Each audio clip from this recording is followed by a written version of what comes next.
Welcome to Queen's Talk Show, Voices of Inspiration, a captivating talk show dedicated to amplifying the voices of remarkable women and their inspiring stories. Our aim is to provide a platform for accomplished women from diverse backgrounds, professions, and experiences to share their journeys, challenges, and triumphs. Through their narratives, we aspire to motivate and empower young girls, fostering a belief in themselves and aiding in the pursuit of their dreams. At Queen's Talk Show, our mission is to talk, inspire, and support the girl child, paving the way for them to flourish and achieve their life goals. Talk, inspire, support. Queen's Talk Show, Voices of Inspiration. Hello, I am one to Terngu Ashidoon Torkula. Iyuangerimba duem. Norundega Ogirinya, the crowned and titled High Priestess of Bound Tiv, also the daughter of His Royal Majesty Alfred Akawe Torkula Totiv IV. I am a practicing clinical psychologist spanned over a decade, and also I am a Tiv cultural advocate. My dream in life as a woman growing up was to be a woman of value, a woman of power, and a woman of integrity. And yes, I am where I want to be, growing up as a child. Growing up, my father was able to identify my strength in the context of the intuitive strength I had. My father would always address me as Kwasimbatsa in a good way.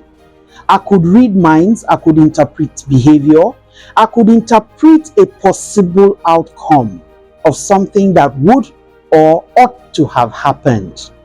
So my father was able to put me in that place where I could understand that I had a strength that can be honed. Because growing up, our father would always tell all of us that until we build an image of how we want to be seen in the world, nobody will see that. We have to build it ourselves. And it should border on power, strength, integrity, and value. So we all grew up like that. I especially grew up with that. So I knew that whatever it was or is that was my strength and is my strength, all I needed to do was place a value on it. So I placed a premium on that strength that my father had brought my attention to. That was how I arrived at what I am doing today. In school, I'll start from secondary school. In school, by nature, I am mostly an introvert. So I had friends around me. I've never had a case of bad friends. I don't know how. Even as an adult now, I can't have a recollection of bad friends. So I would always gravitate to very good friends, and very good people will gravitate towards me. Then, because I and my father had some very close relationships, so we could talk about even the kinds of friends I had in school. I went to a secondary school where all our birthdays are celebrated. So most terms, I'll come back home with a lot of birthday gifts. And then my father would laugh and say that, Terngu he don't woje. Eukawe wekashima yongu shakwo on the ne mom we me humba uru raya kakshika kwashunjo hine. So I never had bad relationships. I've never had that. Maybe because of my kind of person. The misconceptions I've encountered about success is people just generally believe that if you're a daughter to XYZ, then life is easy.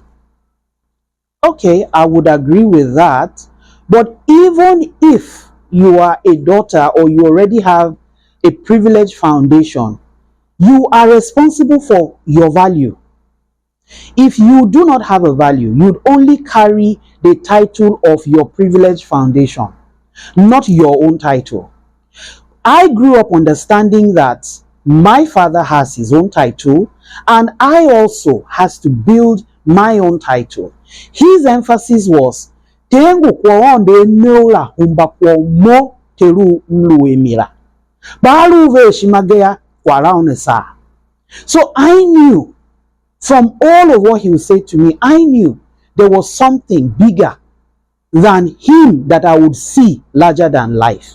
So people believe that if you are born privileged, life works for you. I had to consistently and diligently build myself. I went through years and years and years of training. I've been intense, I've learned under people, I've studied under people, both in my clinical path and in my cultural life. I've lived with priests, that is cultural priests in the bushes, learning tea culture, understanding herbs and tea herbology, or what they call it, herbalism. I've understood tea metaphysical life. I had to put my mind to it. I had to take fear out of it. Even in my career path, I had to take fear out of it. People would always tell you that, oh, in the clinical field, if you don't know XYZ, you cannot be someone. I had a mentor that would always tell me, Torkula, if you do not put your mind to it, nobody will recognize you. So it was a case of me also, with my foundation, building my own value. It is available to all of us. As humans, we are given that internal agency to be able to intuit, to be able to identify what we have designed as our goals. We can intuit and identify those. But until we place our focus on that, it won't grow. Whatever we focus on is what grows. So for me, I'll be saying, anyone can access what you focus on. So move your focus away from distractions and focus on the goal. It will grow. The advice I'll be giving now is identify what is around your strength. I have a lot of girls that come to me wanting to be like me, either on the cultural level or even on the clinical level, the career path I've chosen. And I see that the intent differ from the value associated with what they're looking for. Their intent is just to make money.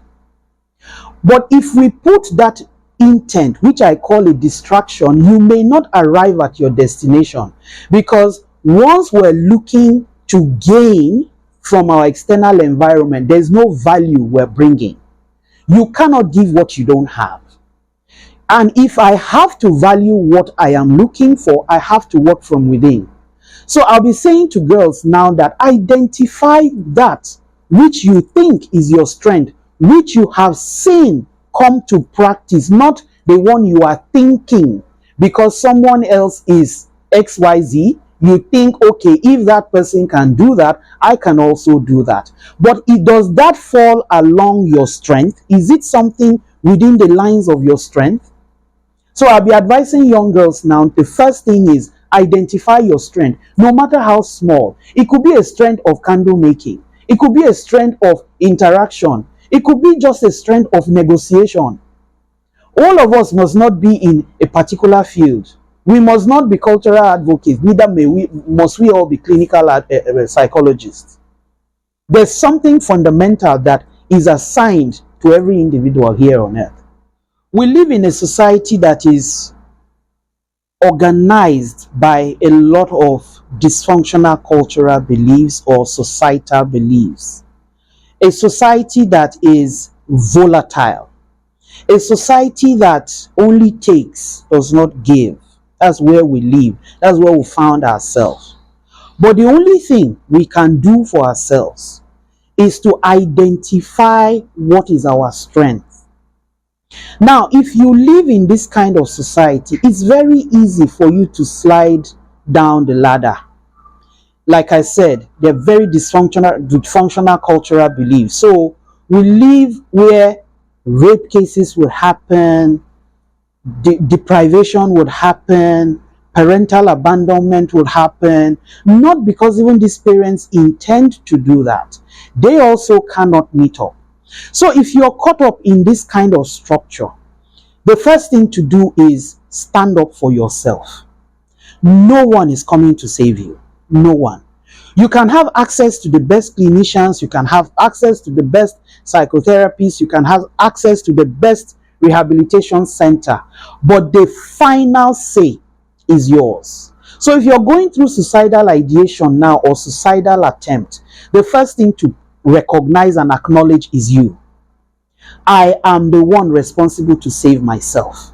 And how would I save myself? Take myself away from judgment, take myself away from abandoning myself, take myself away from blaming myself. It has happened, we cannot change it. Nobody lies, there's no tombstone that lies, that is written on it that this person made a mistake in life. Here lies the person that made a mistake in life. We don't have that. So it means it's inconsequential. People will forget. One to did something yesterday, tomorrow another person is going to do something. That's how the world works. But until we save ourselves, no help is coming anywhere. It is from the help I render to myself that would attract this help that will come from my external environment. My first role model chose me, being that he's my father. He identified my strength first. So I would always follow in even his behavioral pattern. At some point, he would have meetings with us, not meetings regards family issues, meeting regards behavior. These behaviors stemmed from our cultural beliefs. That is to say, aru eru kwa unyo shimaya wahyu. Di lamane ora shienu shima eruvihi wega wahyu yangra be sembu ya arukwo ora na erura irukwo ulama shamiye humbanchi jia ne onu amba kase aru no so erukwo vihi we ya dikrada se liamugen se shamiwe no so ora ulama ne we shachi owo kwasega lamsha kwa erura dinenge we wechukungu kwasi aka kwa neve yeru kwa jene ongu kwasi pa chivo ru kwasi ongu umache. That is my first role model. My second role model happened to be in my psychological field. My boss, Dr. Atama. Although we come from different cultural backgrounds and different religious beliefs, he also is of the school of thought that anybody can be somebody. The clinical field is so intense that if you don't have anything to offer, you will not be recognized. It's that simple. So until you prove yourself. So my boss will always tell me, Torkula, he calls me Torkula. Torkula, I can see you have the strength. Put it to use. So as at today, I sit amongst my bosses that are 10 steps higher than me. Some of them refer to me for discussions and treatment protocols regards my field. So he's been a fundamental person in my role, in my life presently. So these are my two heroes.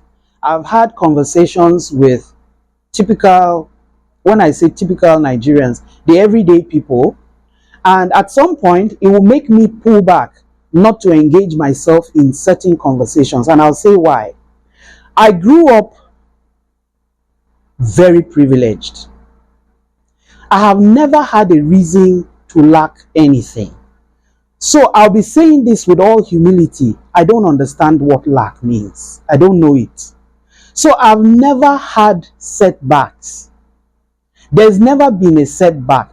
If I am to identify what I will call setback, I will be calling them wrong decisions that I knew the outcome.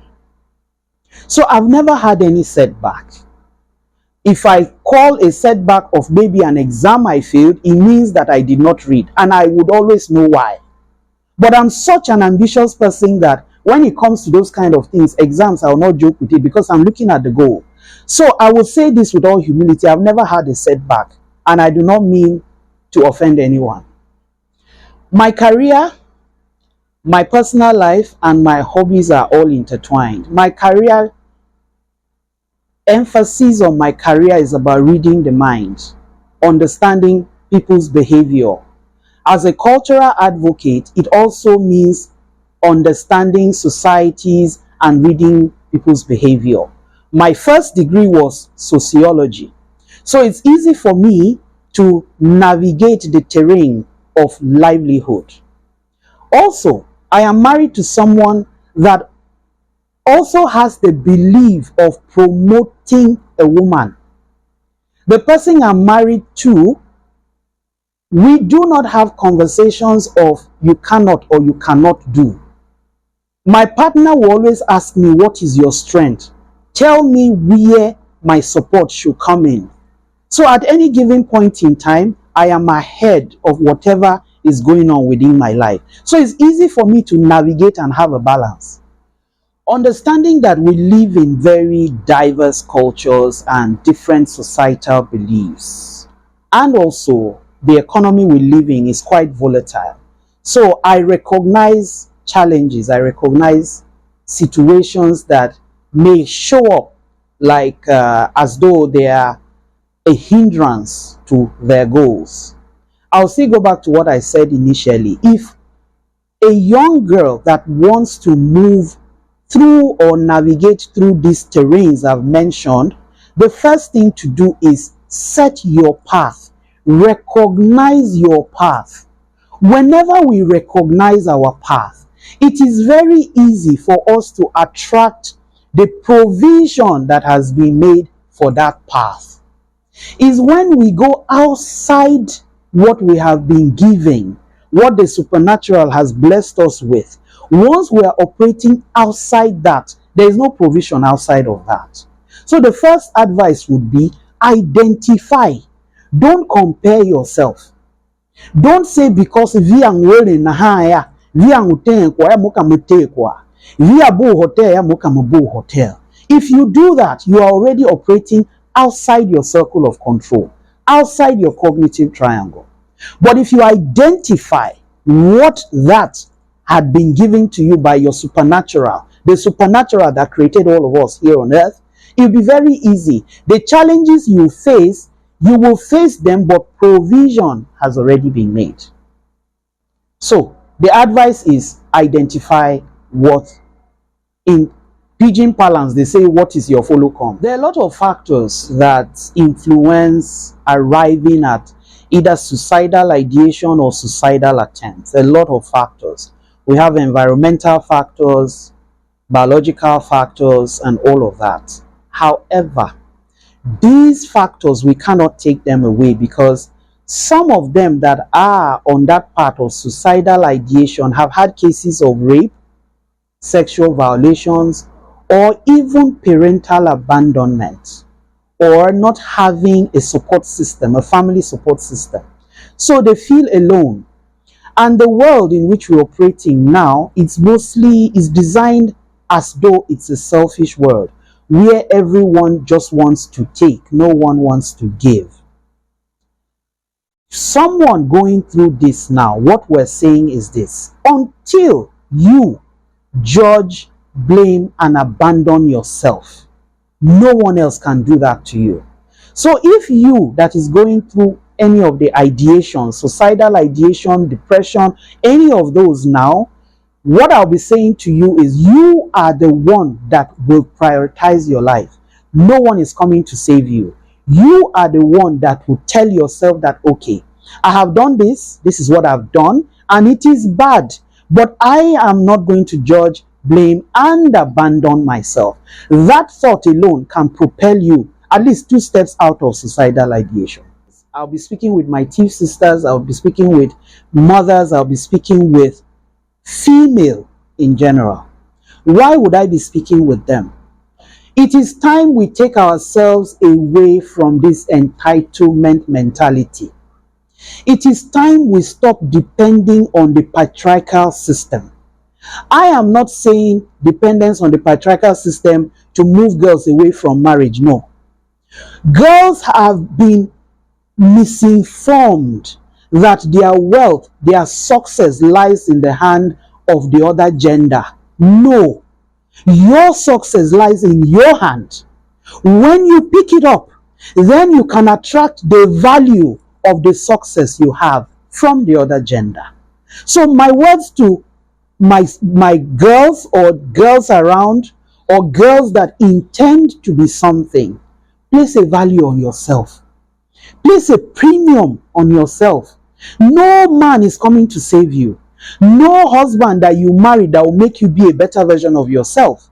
If you are not an already better version of yourself, if you are a half version of yourself, you are providing half to that person.